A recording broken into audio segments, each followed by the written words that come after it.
ఒకటో అధ్యాయము 15వ వచనం చదువుకుందాం.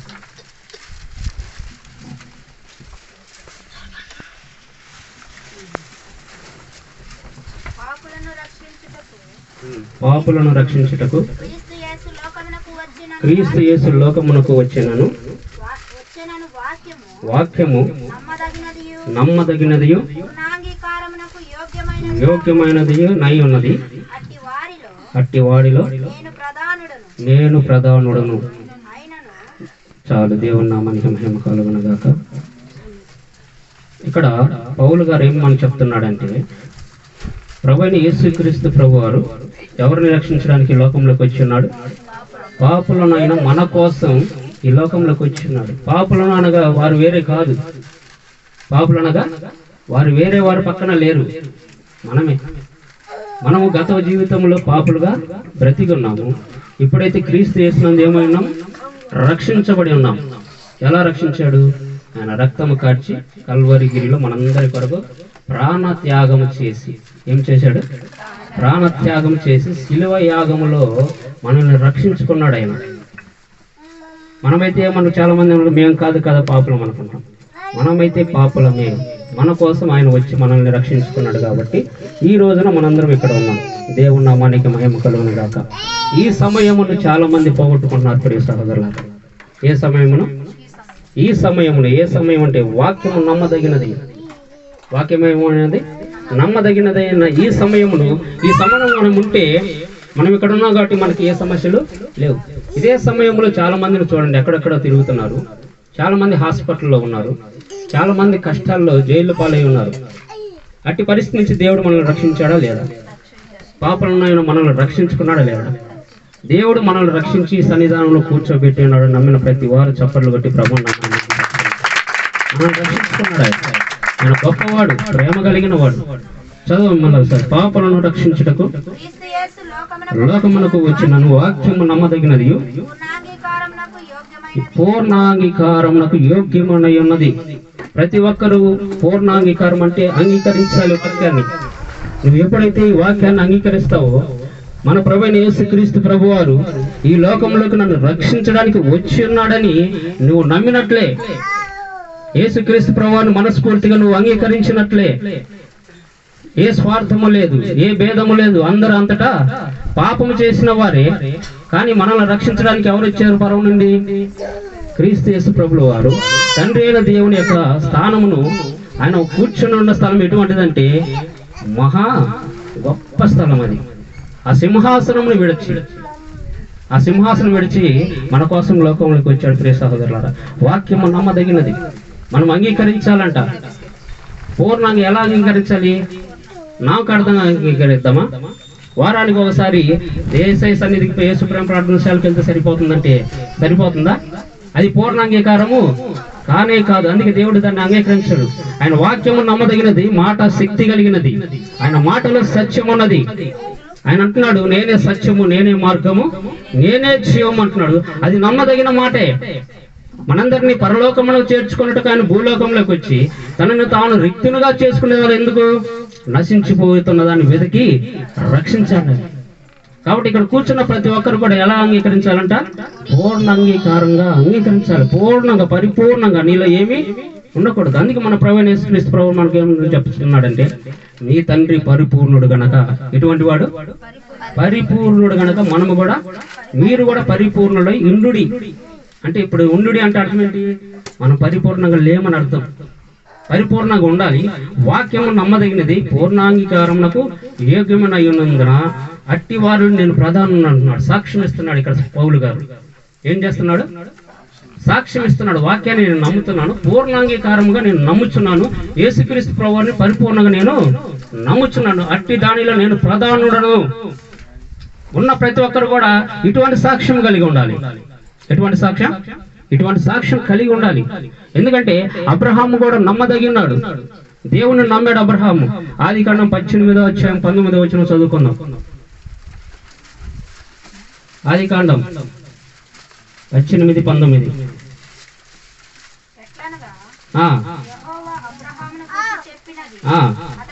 కలుగజేయునట్లు ఆ, తన తరువాత ఉమ్, తన పిల్లలను తన ఇంటి వారును ఉమ్, నీతి న్యాయములు జరిగించుచు యెహోవా మార్గమును యెహోవా మార్గమును గాయకొనుటకు అతడు వారికి ఆజ్ఞాపించినట్లు అతడు నేను అతనిని ఎరిగి ఉన్నాను అంటున్నాడు. ప్రియ సహోదరులారా, ఇది చాలా నమ్మదగిన వాక్యం.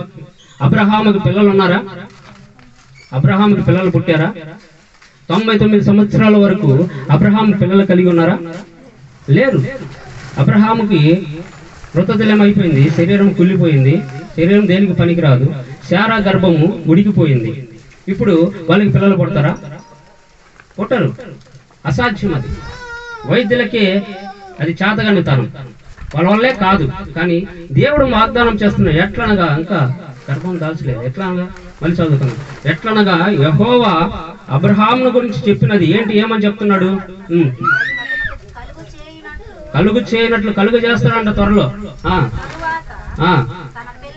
తన పిల్లలను తన ఇంటి వారును నీతి న్యాయములు జరిగించాలంటే ప్రియ సహోదరులారా, అబ్రహాము కూడా ఒక విగ్రహారాధికుడే. అబ్రహాం కూడా విగ్రహారాధన చేసిన వాడే.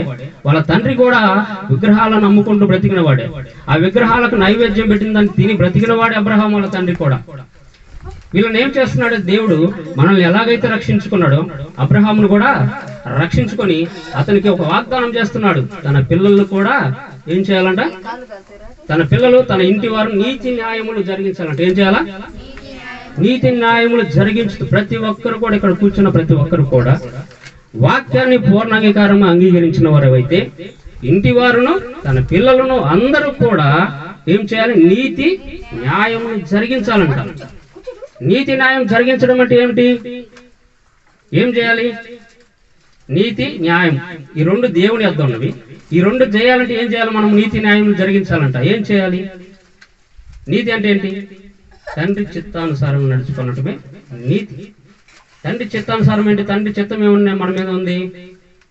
ఏం చెప్తున్నాడు ఆయన?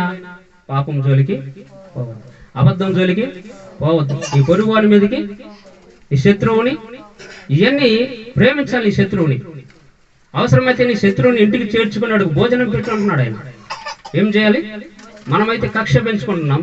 ఆ కక్షను తీసివేసి నీ శత్రువుని ఇంటి చేర్చుకొని వాడికి నువ్వు భోజనం పెట్టు అంటున్నాడు. కాబట్టి ఇది తండ్రి నీతి. నీతి న్యాయములు ఆయన దగ్గర ఉన్నవి. ఆయన మనకి ఏం చెప్తున్నాడంటే వాటిని మీరు నెరవేర్చాలి. ఎప్పుడు? అబ్రహాముకు పిల్లలు పుట్టలేదు. పిల్లలు పుట్టిన తర్వాత, కుటుంబం వచ్చిన తర్వాత ఇలా బ్రతకాలి, ఇలా ఉండాలి మీరు. చదవండి. యెహోవా మార్గము గైకొనుట వారికి ఆజ్ఞాపించినట్టు నేను అతన్ని ఎరిగి ఉన్నాను. అబ్రహాముని ఎరిగి ఉన్నాడు.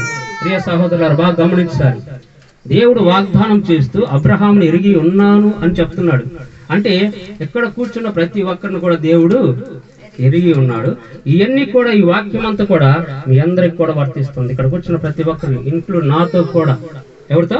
ప్రతి ఒక్కరితో కూడా ఈ వాక్యం మాట్లాడుతుంది. వాక్యం నమ్మదగినది, పూర్ణాంగీకారం కలిగినది.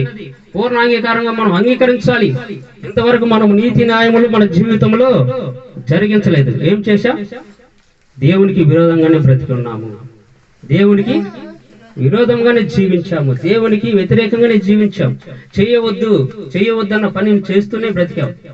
కానీ పూర్ణాంగీకారంగా మాట్లాడారు మనకు. అందుకే ఇక్కడ కూర్చున్న ప్రతి ఒక్కరిని కూడా ఈ దినమున, ఈ పరిశుద్ధ దినమున అనేక మందిరాల్లో ఉన్న వాళ్ళందరినీ కూడా, ఈ లోకంలో ఉన్న ప్రతి ఒక్కరిని దేవుడు ఎంతమందినైతే రక్షించుకొని తన సన్నిధిలో కూర్చోబెట్టుకున్నారో వారందరికీ వాగ్దానం ఇస్తున్నాడు దేవుడు. మరి ప్రతి ఒక్కరు ఏం చేయాలి? నీతి న్యాయములు జరిగించటంలో పాలిభాగస్తులైతే మీరు దేవుని పిల్లలై ఉన్నారు. మనం యోహాను సువార్త 1:12 చదువుకుందాం. యోహాను సువార్త 1:12. నీతి న్యాయములు జరిగిస్తే మనకి దేవుడు ఏమిస్తున్నాడు అంటే గొప్ప బహుమానం ఇస్తున్నాడు. ప్రియ సహోదరులారా, ఆ గొప్ప బహుమానం ఏంటో చూద్దాం. తనను ఎందరు అంగీకరించితిరో వారందరికీ, అనగా తన నామమందు విశ్వాసముంచిన వారికి దేవుని పిల్లలగుటకు ఆయన అధికారం అనుగ్రహించినంట. ఏమిచ్చాడు మనకి? ఏమిచ్చాడు? అధికారం అంటే ఏంటి? ముద్ర వేసేసాడు, మీరు మా పిల్లలు అని. ఏమేశాడు? అధికారం ఇవ్వటం అంటే, మీరు ఎక్కడికైనా ఆఫీసుల దగ్గరికి వెళ్ళినప్పుడు అక్కడ ఒక గెజిటెడ్ ఆఫీసరు గ్రీన్ సంతకం పెడితే దానికి సీల్ అయిపోతే అధికారం లేదు. అతను అధికారం సంతకం పెడితే చెల్లుద్ది, కానీ అక్కడ స్టాంప్ అనేది ఒకటి ఉంటుంది. ఈ స్టాంప్ అనేది వేయకపోతే అతని సంతకానికి విలువ లేదు. అందుకే ప్రభువైన యేసుక్రీస్తు ప్రభువారు మనకి ఏం చేస్తున్నాడంటే స్టాంప్ ఇచ్చేసాడు, అధికారం ఇచ్చేసాడు. ఎవరైతే యేసుక్రీస్తు ప్రభువారిని అంగీకరిస్తారో, ఆయన వాక్యాన్ని పరిపూర్ణంగా అంగీకరిస్తారో, పూర్ణ అంగీకారంగా ఎవరైతే ఉంటారో, వాక్యం నమ్మదగినదని సత్యం అనేదని ఎవరైతే నమ్ముతున్నారో, వీరందరితో మాట్లాడుతున్న మాట ఏమిటంటే, మీరు నా పిల్లలు, నేను మీకు అధికారము ఇస్తున్నాను. మీరు అంగీకరించడమే. వాక్యం అనగా యేసుక్రీస్తు ప్రభువారే. ఆయన శరీరధారి పరలోకం నుండి భూలోకంలోకి వచ్చి శరీరము ధరించుకొని మన కోసం, ఎవరి కోసం? మన కోసం. ఆ వాక్యమే శరీరధారి లోకంలోకి వచ్చాను అని ఉంది వాక్యంలో.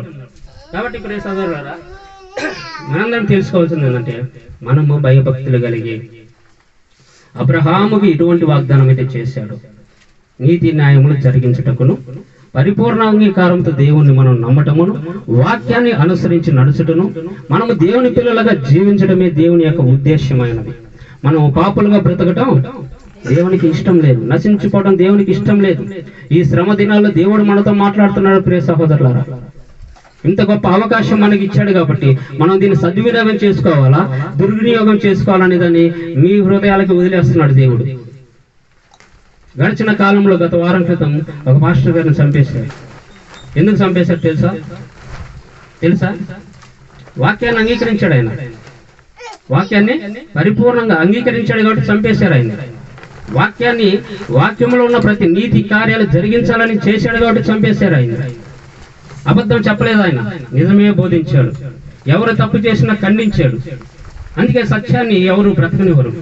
ఈ లోకంలో చూసుకున్నట్లయితే ప్రభువైన యేసుక్రీస్తు ప్రభువారు ఈ లోకంలో దురాత్మ సమూహము రాజ్యం వెళుతున్నప్పుడు ప్రభువైన యేసుక్రీస్తు వారు నేను సత్యాన్ని అని చెప్పి లోకంలోకి వచ్చాడు. ఎలా వచ్చాడు? నేను సత్యమును గనక లోకంలోకి వచ్చానంటే అంతకుముందు ఏమున్నది? లోకంలో ఏం సంచరిస్తుంది? అబద్ధం సంచరిస్తుంది, అపవాది కూడా సంచరిస్తున్నాడు, సమూహం సంచరిస్తుంది. దేవుడి నామాన్ని వ్యర్థముగా వారందరూ ప్రకటన చేసుకుంటూ బ్రతుకుతున్నారు. దేవుని నామాన్ని అడ్డం పెట్టుకునే దురాక్రమ కార్యక్రమాలకి పాల్పడుతున్నారు, అబద్ధ బోధ చేస్తున్నారు. ఈ అబద్ధ బోధ చేసినప్పుడు ఎవరు వచ్చారు? సత్యవంతుడైనటువంటి యేసుక్రీస్తు ప్రభువారు ఈ లోకంలోకి వచ్చి సత్యాన్ని ప్రకటిస్తే ఆయన బ్రతకనిచ్చారా? ఏం చెప్పండి, ఎంతమంది? యేసుక్రీస్తు ప్రభువారిని ఎందుకు సిలువ వేశారు? సత్యాన్ని ప్రకటిస్తున్నాడు కాబట్టి. అబద్ధాన్ని ఆయన ఎంకరేజ్ చేయలేదు, అబద్ధాన్ని ఖండించాడు కాబట్టి ఆయన చంపేశారు. అదే కోణంలో 12 మంది శిష్యులను కూడా చంపేశారు. 12 మంది శిష్యులు కూడా అసత్యాన్ని ప్రకటించలేవలేదు. ఎవరైతే ఈ లోకంలో యేసుక్రీస్తు ప్రభువారిని పరిపూర్ణంగా వాక్యాన్ని అంగీకరించి యేసుక్రీస్తు వారిని అంగీకరించిన వారైతే సత్యమునే ప్రకటించాలి. ఎందుకంటే నేను సత్యమును అంటున్నాడు ఆయన. నేనే సత్యం, నేనే మార్గం, నేనే జీవం అని గట్టిగా చెప్పిన మాట మన హృదయాల్లో పరిపూర్ణంగా మనం అంగీకరించాలి. ఈ మాటని ఆయన అంగీకరించాడు, పగడాల ప్రవీణ్ గారు. అందుకే ఆయన సత్యాన్ని ప్రకటించాడు, ప్రతి ఒక్కరిని హెచ్చరించాడు. ఆఖరికి క్రైస్తవులను కూడా ఆయన ప్రశ్నించాడంటే ఎంతటి గొప్ప వక్తో మీరందరూ ఆలోచన చేసుకోవాలి ఒకసారి. అట్టి హృదయం కలిగి ఉండాలి యేసయ్యకి. యథార్థ హృదయం కలిగిన వారు దేవునికి ఇష్టలై ఉంటారు. అబ్రహాము యథార్థమైన వాడు, యథార్థంగా ఉంటాడు కాబట్టి దేవునికి ఇష్టడై ఉన్నాడు. ఇప్పుడు ఈ క్షణమున పగడాల ప్రవీణ్ గారు చనిపోయారంటే ఎక్కడికి వెళ్ళాడు మీకు తెలుసా? యేసయ్య దగ్గరికి వెళ్ళిపోయాడు. ఆయనకి తీర్పు లేదు, తీర్పులోనికి ఆయన రాలేదు. యేసయ్య అదే చెప్తుంది, తీర్పులోనికి రాకపోవడం మీకు మంచిది అన్నాడు. ఇప్పుడు పగడాల ప్రవీణ్ గారు తీర్పులోకి రాడు. ప్రియ సోదరులారా, నమ్మిన వారు గట్టిగా చప్పట్లు కొట్టి ప్రభు నామాన్ని డైరెక్ట్ గా పరలోకంలోకి వెళ్ళిపోతాడు. ఎందుకంటే సత్యాన్ని ప్రకటించాడు. 12 మంది శిష్యుల్లో నాకు తెలిసి నేనున్న వాక్యాలలో, నేను చూసిన పాస్టర్ గారులలో నాకు తెలిసి సత్యాన్ని ప్రకటించిన ఏకైక పాస్టర్ ఆయన ఒక్కడే. అందుకే వాక్యము నమ్మదగినది. ఆ వాక్యము చెప్పేటప్పుడు, ఆ వాక్యాన్ని ప్రకటిస్తున్నప్పుడు సత్యమునే ప్రకటించాలి, అబద్ధాన్ని ప్రకటించకూడదు. మనం వింటున్న మనం కూడా గ్రహించాలి, ఇది నమ్మదగిన వాక్యం, అబద్ధం చెప్పే వాక్యం కాదు. అబ్రహాముతో దేవుడు చేస్తున్న వాగ్దానం మనకి గుర్తుకు రావాలి. చదవండి 18-19 మళ్ళీ ఒకసారి స్పష్టంగా చదవాలి.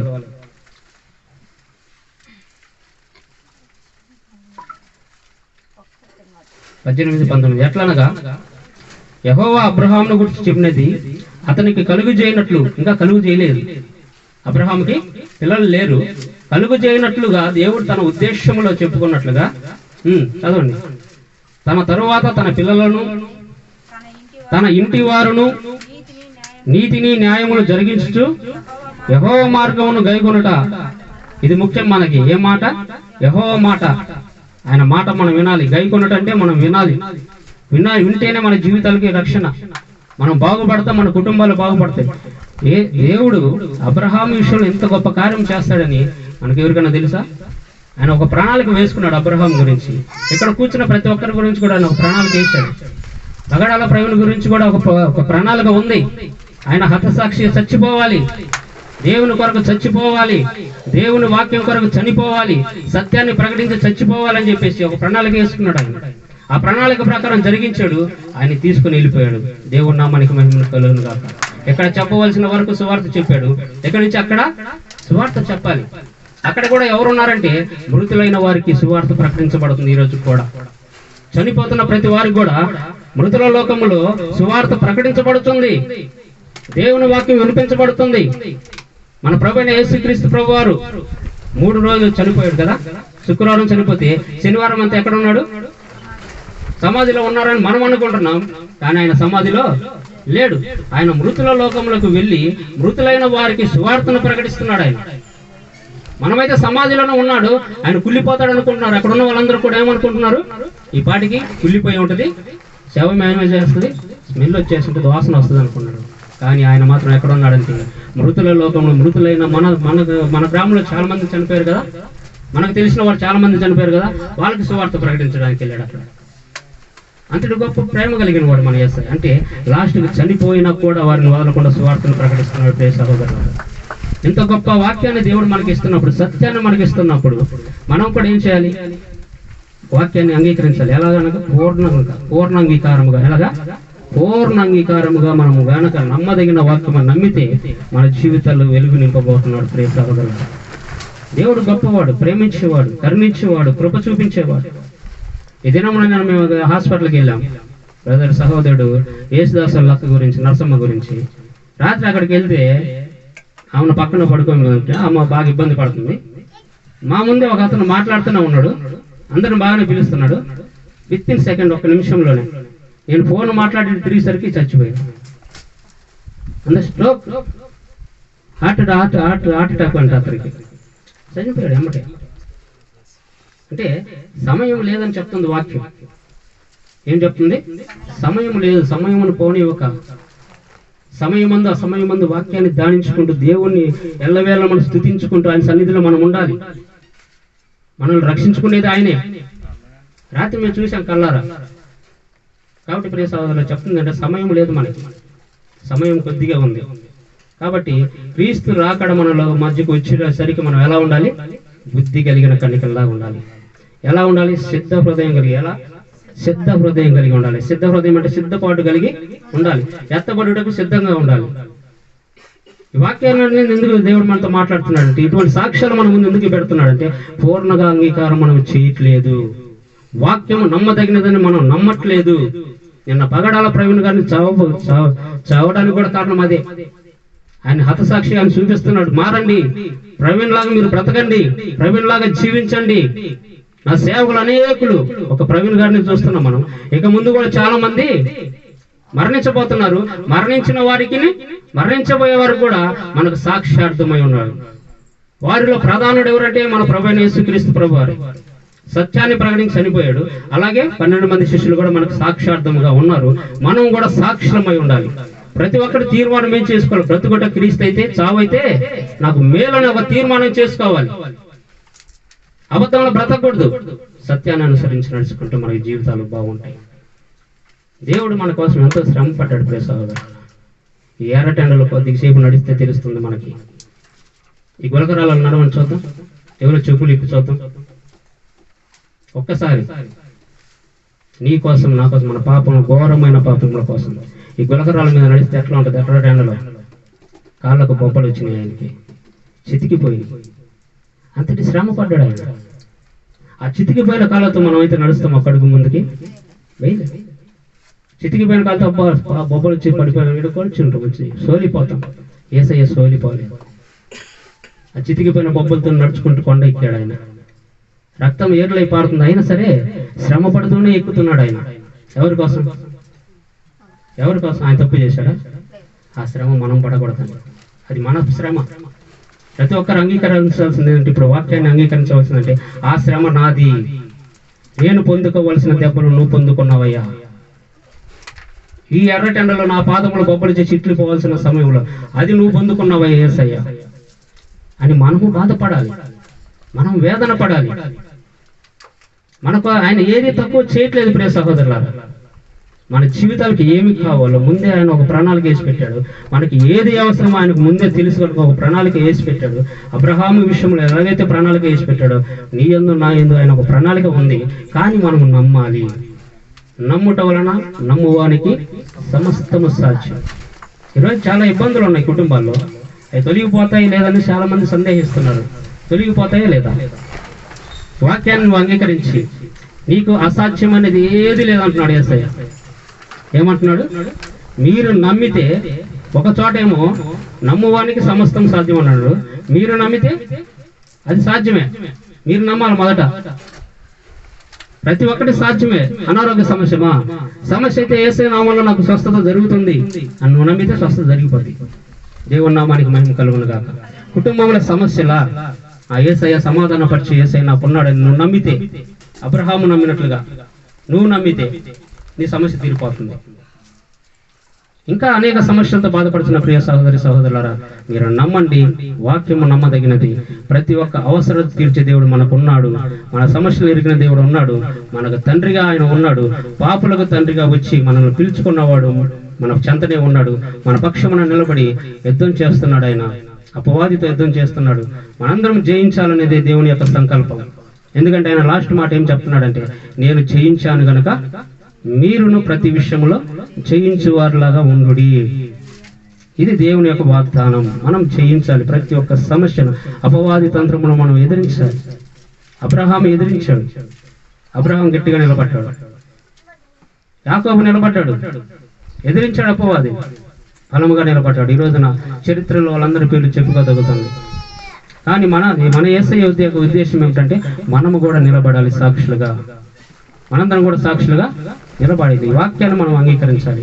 నా ప్రభువు, నా రక్షకుడు, నా యేసయ్య నా కోసం శ్రమ పడ్డాడు కాబట్టి ఇక మీదట నేను పాపము జోలికి పోకూడదు. ఏం చేయాలి? పాపము జోలికి పోతే ఏం జరుగుతుంది? మనం వాక్యాన్ని అంగీకరించిన వారం కాదు, పరిపూర్ణంగా దేవుని వాక్యం విన్న వారం కాదు, మనం దేవునికి వ్యతిరేకంగా జీవిస్తున్న వారమే. దానివల్ల నా వచ్చే నష్టాలేంటి? శాపాలు. ఏమొస్తాయి? శాపాలు వస్తాయి. మొదటగా పాపం అవుతుంది. ఈ పాపం జోలికి మనం పోకుండా పూర్ణాంగీకారమైన ఈ వాక్యాన్ని మనం నమ్మాలి, పరిపూర్ణంగా నమ్మాలి, హృదయమందు రాసుకోవాలి. మనకు దేవుడు ఎన్నో మేలులు చేస్తున్నాడు, ఎన్నో సాక్ష్యాలు మన ముందు పెడుతున్నాడు. మనల్ని రక్షించుటే ఆయన ప్రధాన లక్ష్యమై ఉన్నది. ఆయనకు ఒక లక్ష్యం ఉంది, మనకు కూడా ఒక లక్ష్యం కావాలి. ఏం కావాలి? ఆయనకు ఒక లక్ష్యం ఉంది, వాళ్ళని నేను రక్షించుకోవాలి. మనకు ఉండాల్సిన లక్ష్యం ఏంటి? ఏం చేయాలి? మనం పాపానికి దూరంగా పారిపోయేది మన లక్ష్యం. అబద్ధానికి దూరంగా పారిపోవడమే మన యొక్క లక్ష్యం. ఏం చేయాలి? మనం దేవుని మాటలు వినాలి. ఆయనే సత్యం, ఆయన మార్గం, ఆయన జీవం. ఇంకెక్కడ నీకు ఈ మూడు దొరకవు. అపవాది గడవ మార్గం ఉంది, మనం గతంలో మాట్లాడుకున్నాడు. అది విశాలత మార్గం, బాగుంటుంది, సంతోషంగా ఈ లోకంలో ఉన్నంతసేపు. రేపు అక్కడికి పోయిన తర్వాత ఏముంటుంది? ఇరుకు ఆడ. ఎప్పుడైతే విశాలత వాడు ఇప్పుడు చూపిస్తాడు బాగా ఈ లోకాన్ని, తిను, త్రాగు, సుఖించు, ఎంజాయ్ చేసుకో అంటాడు. అక్కడ తీసుకెళ్తే ఏమవుతుంది? అక్కడ ఒక నరకం ఉంటుంది, అది ఇరుకు. ఇప్పుడు యేసయ్య మార్గం అయితే కొంచెం ఇరుకు, తర్వాత అయితే విశాలత కలిగి ఉంటుంది. మనం విశాలతలు ఇవ్వడానికి ప్రయత్నిద్దాం ప్రియ సహోదరులారా. కాబట్టి ఈ కొద్ది వాక్యాన్ని దేవుడు దీవించి ఆశీర్వదించు, బలపరచునుగాక. కాబట్టి మనందరం కూడా ఏం చేయాలి? అబ్రహాం వల్ల నమ్మకంగా ఉండాలి. మనం ఎప్పుడైతే నమ్మకంగా ఉంటే మనకున్న ప్రతి సమస్యను ఆయన తీర్చివేస్తాడు. ఆయన అబ్రహాముకు లేని సంతానం ఇచ్చిన దేవుడు ఇవ్వబోతున్నాడు, అందరికి, చాలా మందికి ఇవ్వబోతున్నాడు. అది నమ్మాలి. కాబట్టి ప్రతి ఒక్కరూ గమనించినట్లయితే వాక్యాన్ని మనం నమ్మదగిన వాక్యం పూర్ణాంగీకారంతో మనందరం నమ్మాలి. దేవుని పరిశుద్ధ నామానికి మహిమ కలుగును గాక. అందరి కళ్ళు మూసుకున్నట్లయితే ప్రార్థన జరిపించుకుందాం. మహాపరిశుద్ధుడ, ప్రేమ నమ్మకమైన ప్రియ పరలోక తండ్రి, ఈ మధ్యాహ్న కాల సమయంలో తండ్రి మీరు మాతో మాట్లాడిన మాటలకు మీకు వందనాలు ప్రభువా. మొదటగా ప్రభువా, మేము అవిశ్వాసంలో ఉన్నట్లుగా అవిశ్వాసులుగా ఉంటున్న మాకు నాయన విశ్వాసంలో బలపడేట చూపించావు ప్రభువా. మీ వాక్యాన్ని ఎలాగా అంగీకరించాలో, మీ వాక్యం పట్ల మేము ఎలా నమ్మకస్తులుగా ఉండాలో, మీ వాక్యం పట్ల మీ పట్ల మేము ఎలా భయభక్తులతో ఉండాలో తండ్రి, మీ దాసులైన వారిని మీరు మాకు చూపించినారు ప్రభువా. అబ్రహాముకు చేసిన గొప్ప కార్యము ప్రభువా, అనేకుల జీవితాలు మీరు చేయబోతున్నందుకై మీకు వందనాలు, స్తుతులు, స్తోత్రాలు చెల్లిస్తున్నాను ప్రభువా. ఇదిగో నాయన, కుటుంబము, పిల్లలు అందరూ, కుటుంబ సభ్యులు అందరూ కూడా ప్రభువా, మొదట మీ నీతి కార్యములు జరిగించుటకు ప్రతి కుటుంబంలో ప్రతి బిడ్డకు అట్టి మనసులు దయచేయమని అడుగుతున్నాను తండ్రి. సహాయం చేయండి ప్రభువా. ప్రతి ఒక్కరూ రక్షించబడాలి ప్రభువా. ఇదిగో నాయన, మీ రాకడ సమయంలో, మీ రాకడలు ప్రభువా, మీ బిడ్డలందరూ మీ సన్నిధానానికి ఎత్తబడాలి ప్రభువా. ఇదిగో నాయన, పరలోకంలో జరగబోయే పెళ్లి విందులో మీ ప్రియులందరూ ప్రభువా అక్కడికి ప్రవేశించేలాగున తండ్రి, ఎక్కడున్న ప్రతి బిడ్డను తండ్రి వారి హృదయములు మీరు త్రాకండి ప్రభువా. వారి హృదయాన్ని శుద్ధీకరించండి ప్రభువా. వారి హృదయంలో ఇంకనూ చెడు తలంపులు ఉంటే యేసు క్రీస్తు నామములో తండ్రి వాటన్నిటిని కొట్టి పారవేయమని అడుగుతున్నాను ప్రభువా. అపవాది క్రియలను కాల్చివేయమని అడుగుతున్నాను ప్రభువా. ఇదిగో నాయన, మీ బిడ్డలు మీ వాక్యం వింటున్నప్పుడు పూర్ణాంగీకారముతో వినుటకు అట్టి మనసును వారికి దయచేయమని అడుగుతున్నాను తండ్రి. గొప్ప దేవుడు, ప్రేమ కలిగిన వాడు తండ్రి, కృప చూపించే దేవుడు ప్రభువా. అయా మీకు వందనాలు, స్తుతులు, స్తోత్రాలు చెల్లించుకుంటున్నాను ప్రభువా. ఈ దినమున అనేకులు ప్రభువా అనారోగ్య సమస్యలతో హాస్పిటల్లో ఎంతో మంది కొట్టుమిట్టాడుతున్నారు ప్రభువా. వారందరినీ మీ దయగలిగిన హస్తములతో తండ్రి, మీ గాయపడిన హస్తములతో తండ్రి వారందరినీ మీరు ముట్టండి ప్రభువా. వారందరికీ కూడా స్వస్థతను అనుగ్రహించండి ప్రభువా. విత్తబడిన వాక్యం గురించి ప్రభువా, మేము చదువుకుంటున్న వాక్యములో మీరు నమ్మదగిన వారై ఉన్నారు ప్రభువా. వాక్యము నమ్మదగినదై ఉన్నది ప్రభువా, శక్తి కలిగినదై ఉన్నది ప్రభువా. ఆ వాక్యము చదువుకున్న మేము తండ్రి ప్రార్థిస్తున్నామయ్యా. ఇక్కడ కూర్చున్న ప్రతి బిడ్డ ప్రార్థిస్తున్నారు ప్రభువా. వారి అవసరతలు మీ సన్నిధానములో మీకు వినిపించుకుంటున్నారయ్యా. విన్నపములను వినువాడవు నీవే, విజ్ఞాపనలను వినువాడవు నీవే, ప్రార్థనలను వినువాడవు నీవే గనక తండ్రి, ప్రతి ఒక్కరి ప్రార్థనను మీరు వినండి ప్రభువా. ప్రతి ఒక్కరి విజ్ఞాపనను మీరు వినండి ప్రభువా. కొర్నేలు ఇంట జరిగిన ప్రార్థనను మీరు విని మీ దేవదూతను పంపించినట్లుగా ప్రభువా, ఈ దినమున యేసు ప్రేమ ప్రార్థనశాలలో ప్రార్థించిన ప్రతి బిడ్డతో కూడా మీరు మాట్లాడబోతున్నందుకు మీకు వందనాలు, స్తోత్రాలు చెల్లించుకుంటున్నాము తండ్రి. ఇంకా నన్ను తండ్రి అనేక గొప్ప కార్యములు జరిగించండి ప్రభా. ఇంకా నేను ఇదిగో ప్రభా, ఈ శ్రమ దినాల్లో అనేకులు తండ్రి మీ బిడ్డలు ప్రభా మీ సన్నిధానంలో ప్రార్థిస్తున్నారయ్యా, మిమ్మల్ని స్థుతిస్తున్నారయ్యా, మిమ్మల్ని ఆరాధిస్తున్నారయ్యా. అటు బిడ్డలందరినీ కూడా మీరు జ్ఞాపకం చేసుకోండి ప్రభా. అనేక సంఘాలు అనేక మంది సేవకులు తండ్రి ఎంతో శ్రమ పడుతున్నారు ప్రభా. వారందరినీ కూడా మీరు జ్ఞాపకంలోకి తెచ్చుకోండి ప్రభా. వారికి కావాల్సిన వాక్చాతుర్యమును దయచేయండి ప్రభా. వారికి కావాల్సిన వాగ్దాన ఫలమును దయచేయమని అడుగుతున్నాను, సహాయం చేయమని అడుగుతున్నాం ప్రభా. సహాయం చేయండి ప్రభా, సహాయం చేయండి ప్రభా. అలాగే ఆర్థికంగా ఇబ్బంది పడేవారు చాలా మంది ఉన్నారు ప్రభా. వారికి కూడా ఆర్థిక సహాయం దయచేయమని అడుగుతున్నాం ప్రభా. ఆర్థిక ఇబ్బందుల నుంచి తొలగించి ప్రభా సంపూర్ణ విడుదల కలిగించమని అడుగుతున్నాను ప్రభా. అపవాది గాడు కట్టిన కట్లు తెంపమని అడుగుతున్నాను ప్రభా. సహాయం చేయండి ప్రభా, సహాయం చేయండి. స్తోత్రం, స్తోత్రం, స్తోత్రం.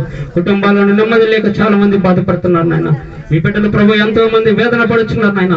సమాధానం లేక సమాధానం కోసం ఎదురు చూస్తున్నారు ప్రభువా. అట్టి సమాధానం మీరై ఉన్నారు ప్రభు. ఆ కుటుంబాలతో మీరు మాట్లాడండి, ఆ భార్య భర్తలతో మీరు మాట్లాడండి, అటు బిడ్డలతో మీరు మాట్లాడండి ప్రభు. ధైర్యపరచమని అడుగుతున్నాను, సహాయం చేయమని అడుగుతున్నాను ప్రభు. మీకే మహిమ ఘనత ప్రభావాలు చెల్లించుకుంటున్నామయ్యా. మీకే మహిమ ఘనత ప్రభావాలు చెల్లించుకుంటున్నాం ప్రభు. ఎంతవరకు మీరు మాట్లాడిన ప్రతి మాట మీ వాక్యమును ప్రభా మీ బిడ్డలు మీ హృదయంలో పదిలపరచుకున్నట్టు కృప చూపించండి నాయన. పదిలపరచుకున్న వాక్యాన్ని కాపుదల చేయండి ప్రభా. ఆ వాక్యమును మీరే నీరు కట్టి ఫలింప చేయండి ప్రభా. ప్రతి హృదయం చుట్టూ మీ కరుణ కటాక్షమును దయచేయమని అడుగుతున్నాం ప్రభా. మీ కరుణ కటాక్షములు ప్రతి బిడ్డను కాపుదల చేయమని నజరేయుడైన యేసు క్రీస్తు నామములో తండ్రి ఈ ప్రార్థన అడిగి వేడుకొంటున్నాము తండ్రి. ఆమేన్, ఆమేన్, ఆమేన్. అందరికీ వందనాలు.